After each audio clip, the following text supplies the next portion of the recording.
But first, I'm going to show you frightening footage in a second of hate preaching in our suburbs, including by a man who used to tell Muslims here to fight for the Islamic State and is still preaching. Now, kill the Jews. This is footage that proves our politicians have been so reckless with your safety. Now, as I said, the Prime Minister is in China. It's an important meeting, I get it, but it's also his 18th foreign trip in just 18 months, and he'll be off on 2 more trips just this month alone. And the question now is whether Anthony Albanese is fiddling overseas while this country is burning, and not just from the cost of living crisis. You see, back here at home, we had a dozen Australian Palestinians land in Sydney Airport last night after being let out of Gaza.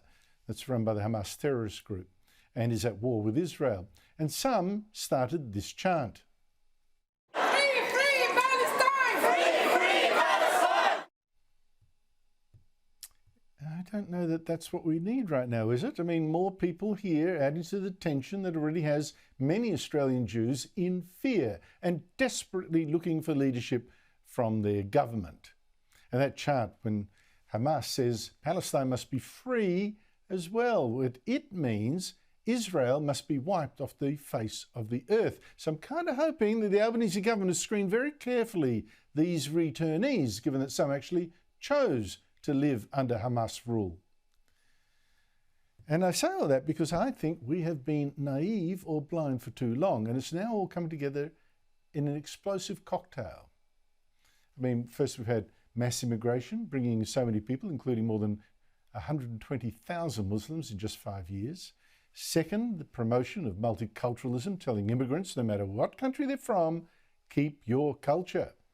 And third, teaching migrants that Australia is racist, shameful, genocidal even. Why would you give it loyalty to a country like that? And I'm now going to show you these videos which tell you how it's all coming together in just one Islamic centre in Sydney, the Al Medina Dawah Centre. Now that centre is in the news right now because of one speaker people have found there, when in fact, as I'm going to show you tonight, there are a few more, including an Islamic State supporter, that should make you worry perhaps even more about what's being preached in places like this and why it's been allowed to go on for so long.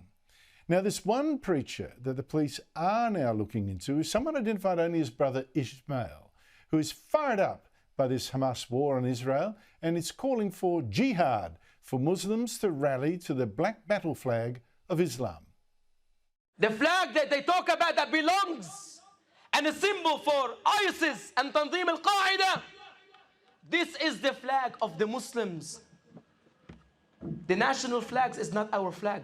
Raise up the flag of La ilaha illallah so you die as a martyr.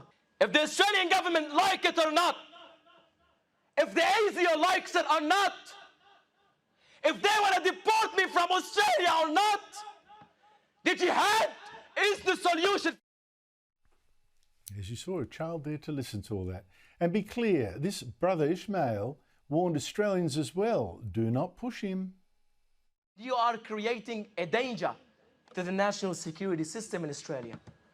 Now, when you start labeling the Muslims as terrorists, by you pushing us into the corner, you're creating a threat for the national security system. Okay, so police are now investigating this guy.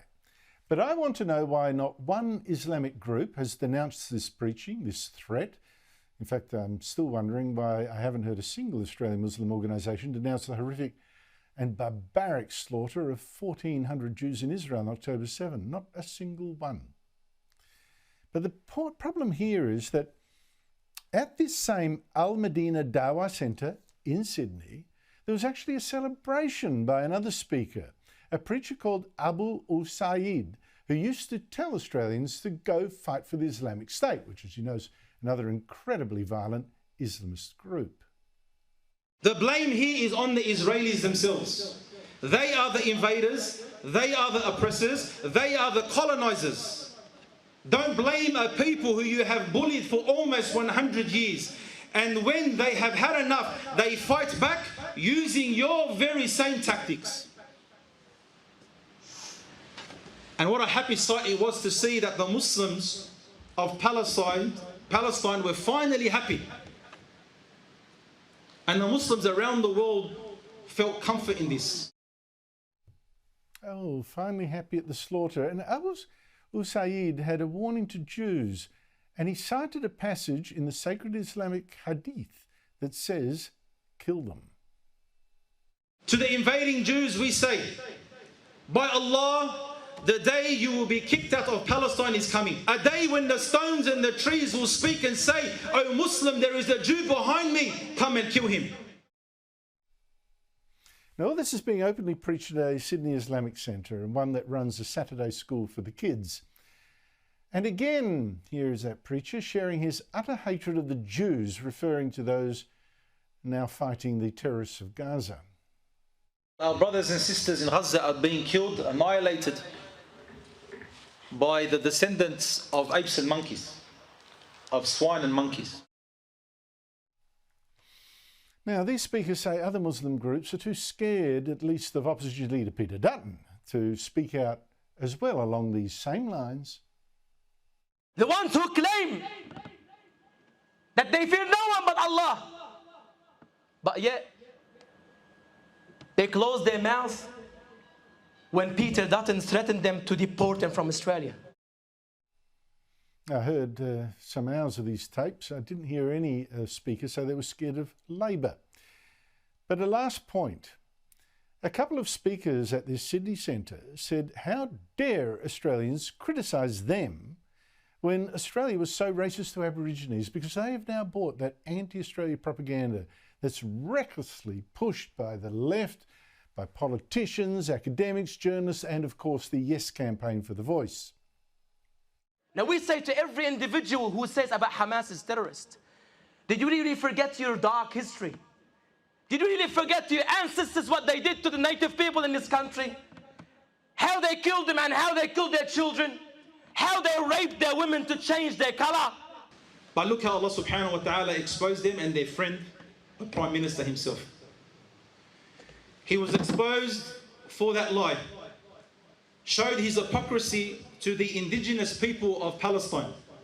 They're white invaders, colonizers, the Jews, and are now doing what they are doing with the support of every Western democratic government. As the Prime Minister of Australia said, it supports Israel and its right to defend itself. The Palestinian people are still living their invasion day. It's just not on the date of the 26th of January. The linking of those two conflicts, or conflict, the Aboriginal movement here to the war in Gaza, I tell you, that is so lethally dangerous. And I tell you, Aboriginal activists are doing the same thing. But this hatred of Australia, we are now paying the price for teaching new immigrants to despise this country. And you can see the terrible danger now that our politicians have imported and coached. The hatreds now that make so many Jews here fear for their safety, for their children's safety. And where is the Prime Minister? Why isn't he offering the leadership here that we need? Now, I used to be critical of Scott Morrison when he was Prime Minister. He ran from the culture wars that he should have fought. But all credit to him now. He's just visited Israel with former British Prime Minister Boris Johnson to stand with Israel, to point out that its fate as a Western civilization is tied to ours, and to warn us against this terrible Jew hatred that's now left almost unchallenged in Australia. Those expressions of hate and against Jewish people, this is what it becomes, what we are seeing around us here today. That's why it can't be tolerated in its most smallest form, because it starts as a mustard seed and it grows into this horror. Why hasn't Anthony Albanese said anything like that when we've got calls to even kill Jews being openly preached back at home?